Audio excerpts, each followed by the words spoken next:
Alors, bienvenue dans votre émission Repère. Aujourd'hui, nous avons le plaisir de recevoir Jessie Bonne, créatrice de bijoux, qui va nous parler un peu de son parcours, de ses projets, de ses envies.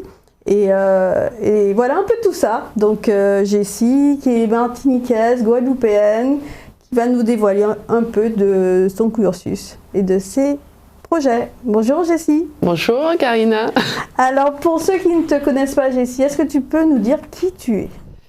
Qui je suis? Donc, tu as fait une introduction, donc moitié-moitié. Martinique-Guadeloupe, donc la famille de mon père martiniquaise, la famille de ma mère guadeloupéenne. Je suis née, j'ai grandi en Martinique. Et comme beaucoup, après, je suis partie faire mes études en France, donc prépa, Sciences Po. Ensuite, j'ai commencé une carrière dans le branding, donc construction de marque. Et au cours de mon processus, en fait, il y a une petite bifurcation vers les bijoux. Donc, plus de création artistique. D'accord. Donc, en fait, tu commences par un master marketing en communication à Sciences Po. Voilà. Qui ne te prédestinait pas du tout à créer, en fait, ta marque culte. Effectivement, donc le master en marketing et communication ne me prédestinait pas forcément, mais en même temps, c'est assez ouvert, en fait, pour permettre finalement de se développer dans n'importe quelle activité. Et il y a quand même ce côté donc marketing et surtout branding créatif qui est là en fait dans la filière.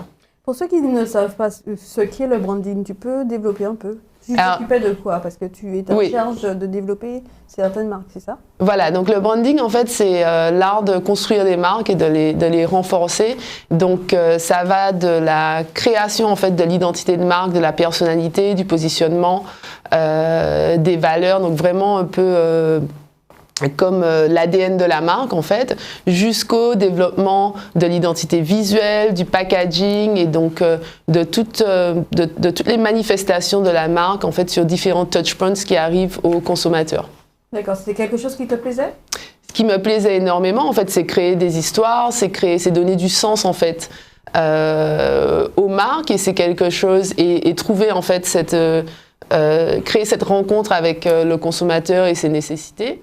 Et donc, c'est quelque chose aussi qui me sert beaucoup, en fait, dans Culte, cette pensée, en fait, de l'autre, cette création d'une histoire, cette continuité, chercher la cohérence et la consistance dans la marque. D'accord, justement, on va revenir à Culte. Donc, 2015 Qu'est-ce qui se passe, en fait, pour que Jessie se dise, bon, je vais créer mes propres bijoux? Alors, comment ça se passe dans ta tête? Qu'est-ce qui se passe? Est-ce qu'il y a un événement, une situation particulière qui arrive comme ça et qui se dit, bon, j'ai une idée, je vais la faire et je vais sauter le pas? Surtout. Oui. Alors, ça a été super organique, en fait. Donc, à ce moment-là, je vivais au Mexique. J'ai vécu 8 ans à Mexico. Et j'étais donc en agence de branding et j'ai commencé en fait à faire des bijoux pour moi. En fait, j'ai commencé à assembler des pièces parce qu'au Mexique, les propositions étaient un petit peu plus baroques. Je trouvais pas en fait le genre de bijoux fins à porter au quotidien qui me plaisait. Donc j'ai commencé un peu de mon côté comme ça pour moi et c'était super intéressant parce que autour de moi, les gens, mes amis ont commencé à me dire ah c'est joli ça, etc. D'où ça sort. Et ils ont commencé à me demander fais-en moins un, combien ça coûte, etc. J'étais pas du tout préparée, évidemment. Et en même temps, comme je travaillais sur des marques toute la journée, j'ai pris ça un peu comme un jeu, en fait. Je me suis dit, bon, si jamais ma marque, ça s'appellerait Culte, parce que objet culte, parce que j'ai cette passion pour le design, pour l'architecture, et donc et vraiment ces formes atemporelles, donc qui nous marquent, ces designs qui suscitent l'envie et qui ne passent jamais de mode. Donc pour moi, c'était Culte, c'est une inspiration et une aspiration en fait. Donc j'aimerais effectivement que mes bijoux en fait transcendent passe le temps, passe les modes. Je ne suis pas du tout axée sur les tendances, etc. Enfin, je pense que ça se voit dans la ligne. Et donc, j'ai commencé comme ça. Je me suis dit, bon, alors, le nom, ce serait comme ça. J'ai commencé à dessiner de mon côté mon petit logo. Ayant des amis designers, du coup, j'ai demandé, est-ce que tu peux m'aider donc, à finaliser le logo, etc. Et puis, Je me suis même pas rendu compte, ça a été tellement naturel, tellement organique, puis que d'un coup, je me suis retrouvée à vendre dans des concept stores à Mexico, parce qu'une chose en entraînant une autre, des amis me disaient, j'ai une copine qui a une boutique, etc. Et puis, le déclic, ça a été aussi une rencontre avec quelqu'un qui est après devenu une très bonne amie, Pamela Ocampo, qui était éditrice en chef de l'Officiel Mexique, et qui m'a dit, écoute, j'adore ce que tu fais, je vais te lancer. Donc elle m'a lancé par une interview, print, ce qui est assez énorme en fait, parce que l'Officiel, c'est un très très beau magazine. Et après, elle m'a dit, ok, donc je te lance. Ensuite, tu vas faire une présentation presse. Comme moi, je t'aurais déjà lancé, elle, Vogue, Marie-Claire, ils seront intéressés parce que tu es plus nobody en fait. Et voilà, et elle a eu tout à fait raison, et donc ça s'est enchaîné comme ça. Donc après les publications, d'autres boutiques du coup, et puis j'ai commencé à grandir comme ça. Et quand tout ça t'arrive en fait d'un coup, qu'est-ce que Jessie se dit? Qu'est-ce que tu te dis? Waouh! Waouh, oui, parce qu'en fait, c'était tellement naturel en fait que j'ai même pas eu le temps ni de planifier ni de me projeter, tu vois. Moi j'ai commencé à faire mes bracelets et tout, et sans trop penser. Peut-être que quand tu fais de l'overthinking, tu n'arrives pas à ça, ou alors il y a des gens qui sont aussi très très très planifiés et qui donc ont les choses très très claires. Non, c'était extraordinaire. C'était waouh, je suis dans Marie-Claire, j'ai jamais pensé, etc. Et puis après, une chose en entraînant une autre, ça m'a énormément motivée. Donc je suis passée de l'argent à l'or, je suis passée de l'or au diamant, je suis passée du 14 carats au 18 carats, etc. Et en fait, voilà, c'est une histoire très très organique en fait, et très personnelle. Justement, donc il y a une histoire derrière chaque bijou? Il y a une histoire derrière chaque bijou. Il y a une inspiration, donc. Une grande inspiration architecturale. Après, les gens me demandent toujours, par exemple, est-ce qu'il y a une inspiration antillaise et tout. C'est très intuitif. Donc forcément, il y a beaucoup de références qu'on a en nous, de références culturelles, les codes auxquels tu as été, auxquels tu as été mis en contact, etc., qui reviennent en fait. C'est dans tes tripes, ça ressort d'une façon ou d'une autre. Donc il y a beaucoup de mix en fait entre les influences. Et justement, on va revenir à la petite Jessie, hein, parce que là tu parles de voyage à Mexico, oui. Comme si c'était quelque chose de tout à fait normal pour une petite Martiniquaise guadeloupéenne qui vient en Martinique, qui fait ses études à Sciences Po et qui part s'installer au Mexique. Waouh! Alors, la petite Jessie, en fait, c'est quoi sa vie? C'est quoi son vécu? Donc, elle a vécu avec des parents, parce qu'il y a aussi tes parents qui sont aussi des influences, je pense, qui ont marqué aussi ton parcours. Complètement. Alors, donc, ma mère a un sens esthétique incroyable. Donc, effectivement, j'ai toujours vu... déjà, mon amour pour les bijoux, forcément, part de la découverte du fameux coffret à bijoux de maman. Donc, j'adorais ce moment. Je demandais à voir le coffret à bijoux. Je lui demandais de me raconter l'histoire de chaque bijou, etc. Donc, forcément, il y a ça. Un grand sens esthétique. Elle a aussi beaucoup d'amis... peintres, artistes, etc. Donc j'ai un petit peu baigné dans ça, sans elle-même être artiste. Mon père, pas du tout, donc directeur de l'aéroport, etc., mais qui sur le tard aussi a développé en fait sa partie artistique, et qui aujourd'hui est peintre, sculpteur, s'essaie à beaucoup en fait de techniques et de supports. Et les choses c'est assez marrant, c'est assez intéressant en fait. L'architecture, donc c'est quelque chose aussi que j'ai toujours apprécié. Et en fait, mon arrière-grand-oncle, Michel Corbin, a été un personnage très important dans l'architecture moderniste en Guadeloupe. Donc il a été un acteur majeur dans la reconstruction de la Guadeloupe après un cyclone très important. Et donc... moi, j'avais pas conscience, je l'ai pas connu en fait, mais c'est assez marrant de voir en fait comment il y a des choses qui se passent d'une génération à l'autre, ou qui sont dans l'histoire en fait de ta famille, qui sont dans ton ADN, et que tu redécouvres en fait au cours de ton parcours. Justement, tu disais tout à l'heure que ton objectif c'était de créer en fait sont des bijoux avec une élégance simple et discrète. Et quand tu le dis, en fait, ça me fait penser tout de suite à ta mère. Oui. C'est exactement ça. Donc, il y a vraiment, en fait, une source d'inspiration qui est là. Et tu voulais faire quoi quand tu étais petite? Tu voulais être quoi? Alors, c'est marrant parce que j'ai jamais eu quelque chose, enfin, tu sais, une idée très, très fixe. Mais je me souviens qu'effectivement, je dessinais tout le temps des maisons. Et je suis pas du tout allée vers l'architecture. Je pense un peu par manque de connaissance en fait de la filière. Et assez facilement ici, on te pousse, si tu es un peu bon élève, etc., on te pousse, fais S, fais ES, etc. Il n'y a pas tellement de volonté. Enfin, on ne nous pousse pas forcément à aller vers les choses un peu plus artistiques, non, dans le système français. Et oui, enfin, c'était pas. Aujourd'hui, je me rends compte, tu vois, que les bijoux, en fait, c'est de l'architecture à une échelle plus petite. Non, donc c'est vraiment jouer avec les volumes, c'est jouer avec les lignes. Il y a ce côté aussi, quand tu crées des maisons et même quand tu crées des intérieurs, tu te mets dans la vie intime des gens, en fait. Tu impactes leur vie et quand tu es sur du bijou, tu es complètement collé, tu sais, à la peau. Donc tu es aussi dans un rapport très, très, très intime. Donc tu es sur deux disciplines, en fait, qui touchent vraiment notre vie d'une façon très particulière. Donc pour rebondir sur ce que tu viens de dire, qu'est-ce que tu voudrais, en fait, que ceux qui portent ta marque puissent ressentir, éprouver en portant le culte?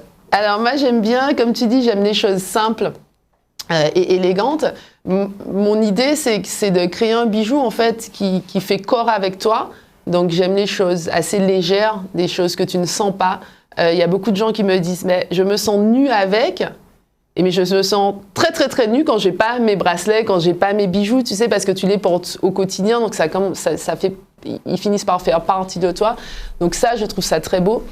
Donc c'est ce dont j'ai envie. J'ai envie d'une pièce qui t'accompagne, qui est là dans tous les moments. Il y a des moments qui te marquent et puis le quotidien aussi est très important en fait. C'est le quotidien qui te forme, c'est l'accumulation des jours qui fait la personne que tu es. Et j'aimerais beaucoup en fait que mes pièces plus tard soient transmises aux générations suivantes. Donc je vois déjà, il y a déjà des filles qui volent un peu les bracelets à leur mère, etc., les colliers, mais que vraiment aussi bien les femmes que les hommes se mettent dans cet esprit de je choisis une pièce pour moi, mais qui sera aussi tellement imprégnée de moi qu'au moment où je la passerai à une personne que j'aime, qui peut être ton enfant, qui peut être aussi une autre personne. Il y a des couples aussi, des gens qui... j'ai des clients qui disent « Ah mais non, je me prends notre bracelet parce que j'ai offert ce bracelet-là à mon meilleur ami ou j'ai offert ce bracelet-là à ma compagne ou à mon compagnon. » C'est très beau, en fait, c'est ce dont j'ai envie. C'est une question de transmission, mais aussi l'émotion est vraiment très très présente. Oui. Et concernant justement, on va revenir à ton passage au Mexique. Qu'est-ce qui t'a amené à y aller? Comment ça se passe en fait? Alors le Mexique, c'était un peu un hasard. Donc pendant que je faisais mes études, il fallait faire une année d'échange universitaire. Donc pareil, un peu un accident. J'ai regardé plusieurs pays. Au début, je voulais aller en Argentine. C'était la crise des cacerolazos, etc. Je suis tombée amoureuse d'une université en fait au Mexique, à Mexico City, et je suis partie. Et ça a été un vrai coup de foudre en fait. Le Mexique a ce côté un peu très latin et un peu caribéen dans le sens où les gens t'adoptent complètement. Cette facilité, ce rapport humain. Et je me suis tout de suite sentie comme un poisson dans l'eau. C'était tous les côtés positifs d'ici, tu vois, la chaleur, le côté convivial, etc. Mais quelque part, un playground énorme, en fait. Tu vois, c'est démultiplié. C'est un pays extraordinaire. Toutes les régions sont belles, toutes les régions sont différentes. Tu as un passé, tu as une culture incroyable. Et voilà, donc je suis complètement tombée amoureuse. Ça a été une année incroyable. Donc 19-20 ans, j'ai fêté mes 20 ans d'ailleurs au Mexique. Et puis après, je n'ai cessé d'y retourner en fait au point où j'ai fêté mes 25 ans, j'ai fêté mes 30 ans au Mexique. Donc c'est une grande partie en fait de mon histoire et de ma vie, oui. Et après donc un passage à Miami en fait où tu es installée. Voilà, je suis installée depuis 8 ans à Miami. Alors c'est marrant, les gens me disent mais tu vas que des endroits en M, Martinique, Mexique, Miami. Il y a eu un petit passage de 7 ans quand même à Paris. Oui. Mais oui, on reste dans un triangle comme ça assez intéressant, c'est assez marrant. Donc Miami, complètement différent, mais en même temps Miami, c'est justement un peu un compromis encore entre le Mexique et la Martinique ou les Antilles, très latino. Vraiment un carrefour en fait de culture, très latino mais aussi très caribéen. Il y a beaucoup d'Haïtiens, de Jamaïcains, il y a aussi beaucoup de Français. C'est une ville en construction, c'est une ville qui a 110 ans, donc qui est très très jeune. L'identité se forme encore, donc c'est aussi très passionnant en fait. Et ça participe à ton inspiration aussi? Complètement. Alors à Miami, c'est un playground art déco incroyable. Donc un art déco différent de l'art déco du Mexique. Donc je suis très art déco et mid-modern century, donc le modernisme, donc qui sont deux époques en plus qui se suivent. Et oui, c'est très intéressant et très inspirant. Et justement, par rapport à tout ça, c'est important quand même pour toi de revenir au pays? Pourquoi? Alors d'abord, c'est de nouveau, tu vois, il y a ce truc très intuitif, très organique en fait, où tu reviens, tu es chez toi. Même si j'ai la chance de pouvoir dire que je me sens chez moi aussi au Mexique, je me sens chez moi à Paris, je me sens chez moi à Miami. Il y a quelque chose de spécial quand même dans ton berceau, tu vois, et puis dans ta formation des premières années. Donc c'est quelque chose, c'est dans tes tripes quoi, et dans ton cœur. Ça te permet de te ressourcer. Je suis aussi très agréablement surprise par l'accueil aussi que mes créations ont. Aux Antilles, tu sais, on n'est jamais prophète en son pays, etc. Non, pas forcément, on peut l'être. Ça fait plaisir de voir que on a tous des parcours différents, des évolutions différentes, mais on a aussi tous quelque chose en commun, une sensibilité. Et pour moi, c'est très beau. Enfin, ça me donne vraiment chaud au cœur quand je connecte avec des gens que j'ai connus toute ma vie ou de nouvelles personnes à travers mes créations, en fait. Et quels sont les retours que tu as quand tu reviens? Les retours, c'est en général de très très bons retours. Donc c'est marrant parce que moi, je suis un peu de mon côté, je vois pas forcément les gens tous les jours. Donc ça me fait plaisir de voir qu'ils me suivent, tu vois, et qu'ils voient l'évolution, qu'ils apprécient. Beaucoup de personnes ici qui se disent, honnêtement, il n'y a pas beaucoup de marques de bijoux en fait. Local mais qui travaillent beaucoup l'argent, etc. ou de designers indépendants. Donc il y a un peu cet attrait, ce côté je vais me prendre un bijou mais que ça vienne d'une compatriote, ça a une autre portée, une autre valeur. Donc ça c'est génial. Les hommes aussi sont très intéressés. On demande plus d'ailleurs. Donc qu'est-ce qu'il y a pour nous ces derniers temps, j'ai fait aussi plus de boucles d'oreilles, plus de choses, donc ils sentent que c'est un peu plus féminin, mais au final c'est profondément unisexe, donc tous les bracelets sont unisexes, etc. Donc non, c'est inspirant et puis ça me donne envie de créer plus et même de penser à une collection qui est un ancrage culturel beaucoup plus prononcé en fait. C'est ok tout ça, c'est génial. Ouais. Et qu'est-ce que tu pourrais dire à ceux qui ont envie de faire le même parcours que toi ou un parcours complètement différent, mais qui ont peur, qui doutent et qui se disent non, je n'ai peut-être pas les capacités même si je sais faire?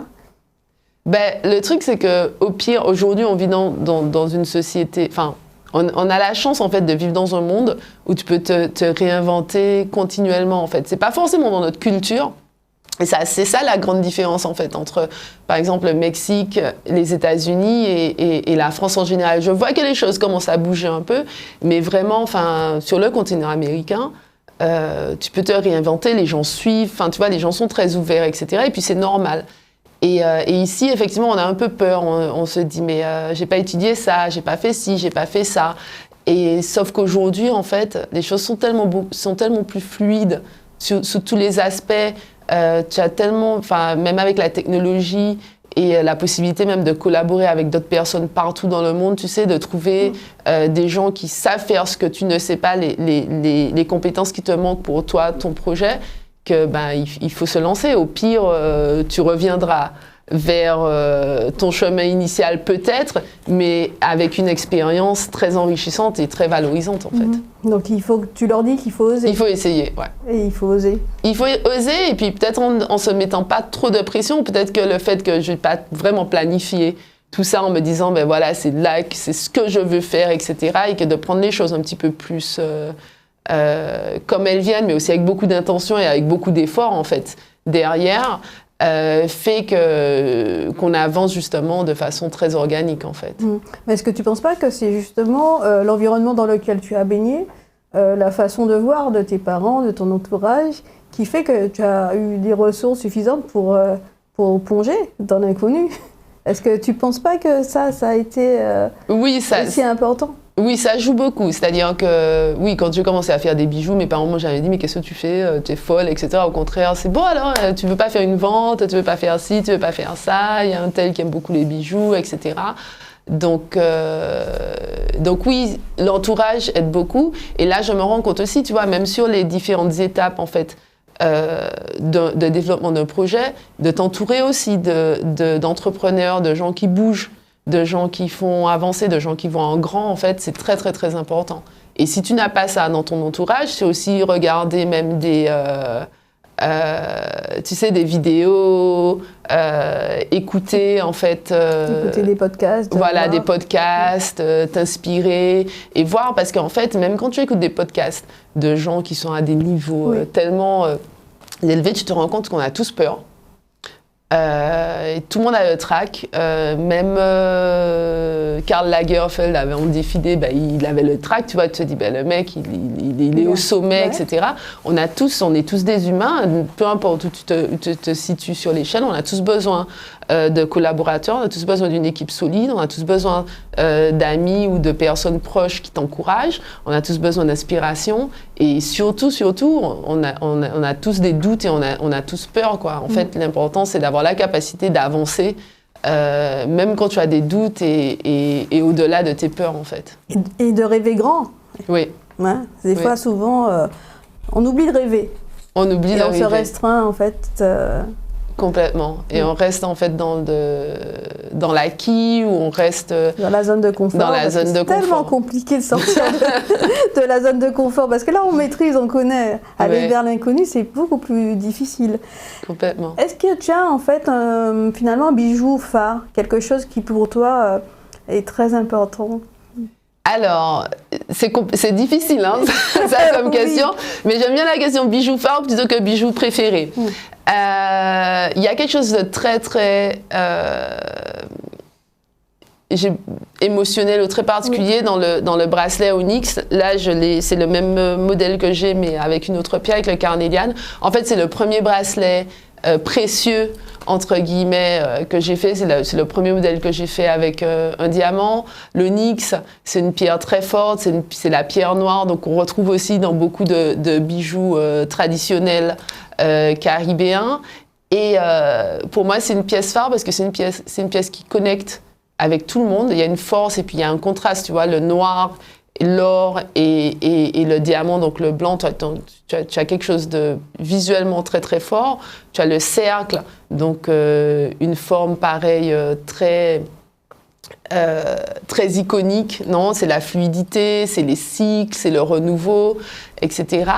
Et c'est une pièce qui plaît aussi bien aux hommes qu'aux femmes, qui plaît aussi bien au Mexique qu'aux Antilles. Enfin, il y a un côté très universel en fait, non? Enfin, les Antillais s'y retrouvent pour la référence un peu donc bijoux traditionnels. Les Mexicains y voient beaucoup l'inspiration Art déco. Les Européens y voient aussi quelque chose. Donc pour moi, c'est une pièce très importante et sur laquelle j'ai fait d'ailleurs beaucoup de déclinaisons.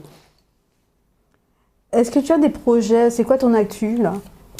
Alors, l'actualité. Oui, important. Donc, on a lancé une nouvelle collection qui est une gamme au-dessus, donc le bangle, donc des pièces en or 18 carats avec des pavés de diamants. Donc ça, c'est très passionnant. J'ai un très très bon retour sur ces pièces-là. Donc j'ai des clientes qui, au lieu de s'acheter un quartier, prennent ce bracelet-là, ou d'autres qui ont déjà toute la collection, qui prennent ça pour rehausser. Donc ça, c'est vraiment génial. Et en fait, je veux continuer à monter. Donc, de plus belles pierres, des pièces plus importantes. Je fais aussi beaucoup plus de projets custom-made. Donc ça, j'adore. C'est vraiment, c'est une autre approche. C'est accompagner les gens, créer une pièce spéciale pour toi qui reflète vraiment ton moment de vie ou ton histoire. C'est une belle aventure. C'est vraiment faire tandem avec les personnes. Souvent, c'est des surprises aussi parce qu'il y a des bagues de fiançailles, etc. Donc c'est beau. Et c'est possible aussi à distance parce que tu n'es pas souvent en fait, dans le pays. Donc, comment ça se passe? Complètement. Je fais des Zooms. Donc le processus bon, enfin moi je trouve que c'est beau. Ça commence par des conversations, des interviews, connaître la personne pour laquelle tu dessines. Ensuite je fais des propositions, sketch, etc. On choisit un modèle, on développe. Je fais un suivi, je partage, bon ben voilà, j'ai trouvé cette pierre-là, etc. Il y a beaucoup d'échanges en fait. Et puis après, tu as la partie donc de visualisation 3D, donc qui rend les choses beaucoup plus concrètes, etc. Jusqu'au développement, jusqu'à la production en fait de la pièce. Donc c'est possible, on fait des envois, etc. D'accord, donc c'est possible. Donc on peut, pour des demandes particulières, te contacter sur ton site. Voilà. Et pour quelqu'un a envie, justement, en entendant ton interview, se dire « Ah, ben, j'ai envie de voir, j'ai envie d'essayer, j'ai envie d'acheter là. Je suis en Martinique, je vais où ?» Alors, il faut me contacter directement. Et sinon, sur le site internet, vous pouvez acheter. On fait des envois partout dans le monde. Donc, c'est assez simple, assez facile. On envoie par FedEx. Il n'y a pas de problème. D'accord. Donc, le site, tu peux le donner? Oui. Donc, c'est www.Cult Jewelry, donc c'est KULTJEWELRY.com. On va arriver au terme de l'entretien, Jessie.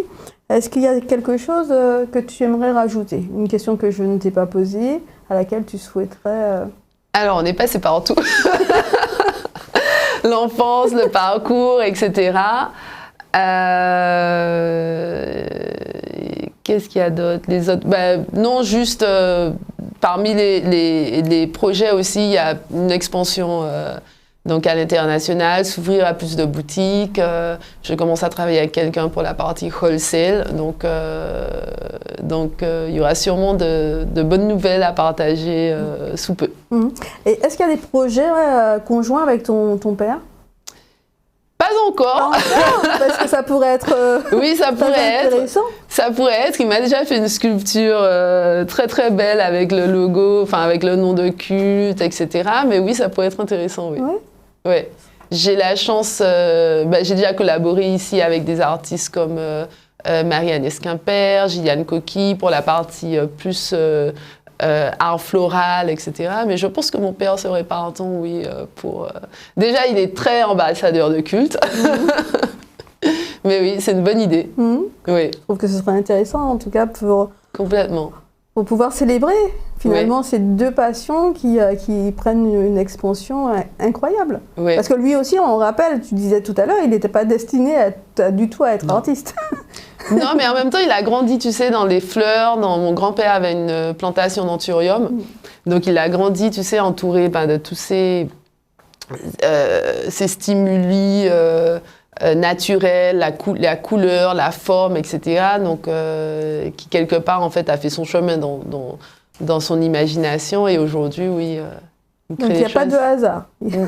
Oui et non, il y a toujours une explication en fait. On croit que ça vient comme ça, mais il y a toujours, quelque part, il y a toujours une petite graine, non, qui grandit en nous en fait.